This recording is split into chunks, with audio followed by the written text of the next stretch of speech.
बीते दिनों 6 मई की बात है, जब एक तरफा इश्क में पगलाए प्रेमी ने तथाकथित प्रेमिका के पति को, जो कि अपने ससुराल में आए हुए होते हैं, उनको रहस्यमयी तरीके से, यानी कि एक सुनियोजित प्लान के तरीके से उनका कत्ल करता है और कत्ल करने के बाद नहर किनारे उनकी बॉडी को फेंक देता है।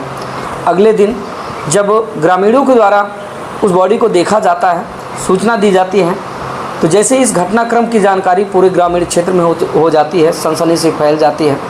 लोग बाग हताहत हो जाते हैं, परेशान हो जाते हैं कि दरअसल जिस तरह से इस घटना को अंजाम दिया गया था, एक सातिराना अंदाज में, अब जो कातिल थे उनका पता लगाना बड़ा मुश्किल था।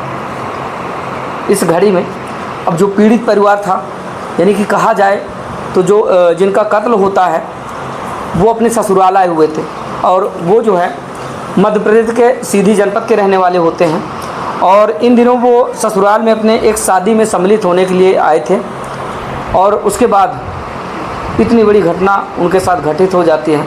तो कहीं ना कहीं ये परिवार भी इस बात को लेकर चिंतित होता है कि वो हमारे रिश्तेदार थे, हमारे घर आए थे, और उनके साथ इतनी बड़ी वारदात हो जाती है। तो कहीं ना कहीं इस बात को भी सोचकर उनका मन व्यथित था। लेकिन दोस्तों, कहा जाता है कि पुलिस अगर अपने पूरे वजूद में आ जाए तो सातिर अपराधी चाहे जितना बड़ा क्यों ना हो, उसका खुलासा करने में देर नहीं लगती है। पुलिस को इस घटना की सूचना मिलती है, और उसके बाद जो शख्स हमारे साथ इस समय बैठे हुए हैं, ये उस पीड़िता के पिताजी हैं, यानी कि लड़की के पिताजी हैं, और जो आरोपी हैं अविनाश मिश्रा, वो भी इसी गांव का रहने वाला होता है। लेकिन इस घटना को अंजाम देने के लिए अविनाश मिश्रा आज से लगभग 9 महीने पहले से ही इस घटना का प्रारूप बना लिया होता है, यानी कि एक नाटकीय अंदाज में वो अपने आप को इसी गांव से गायब हुआ व्यक्ति बता देता है, यानी कि पहले से ही वो सुनियोजित प्लान रचता है, और इसी गांव से वो रहस्यमयी तरीके से गायब हो जाता है, ताकि लोगों को ऐसा लगे कि अविनाश मिश्रा तो अब है ही नहीं, पता नहीं वो कहाँ गायब हो गया। और 9 महीने तक वो अपने आप को गायब रखता है, ताकि लोगों को ये लगे कि जब मैं इस घटना को अंजाम दूँ तो लोगों में मेरी छवि उभर कर सामने ना आए। लोग बाग यही सोचेंगे कि दरअसल अविनाश मिश्रा तो 9 महीने से गायब है, भला वो इस घटना को अंजाम कैसे देगा। लेकिन दोस्तों, कहा जाता है कि सच कभी छुपाया छुपता नहीं, और पुलिस ने तत्परता दिखाई। आज वो आरोपी पुलिस के गिरफ्त में है। 2 आरोपी गिरफ्तार कर लिए गए हैं, लेकिन अभी एक तीसरा आरोपी है जो सब यानी कि जितने भी इस घटना को अंजाम दिए थे, सारे आरोपी गिरफ्तार हो चुके हैं।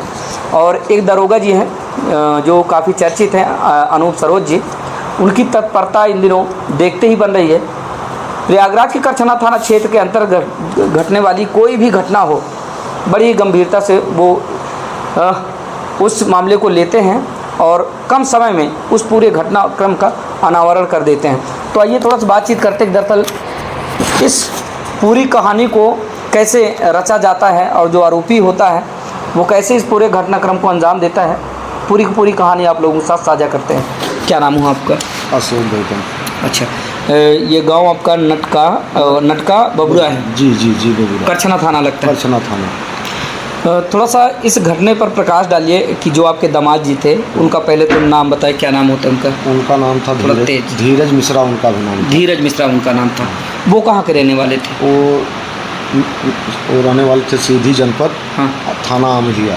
अच्छा, थाना अमिलिया थे? हाँ, गांव मढ़ौली। गांव मढ़ौली। जो मतलब दामाद जी थे इनके, वो मढ़ौली गांव के अमिलिया थाना क्षेत्र के अंतर्गत सीधी जनपद के रहने वाले थे, है ना? कब आए थे वो यहाँ पे?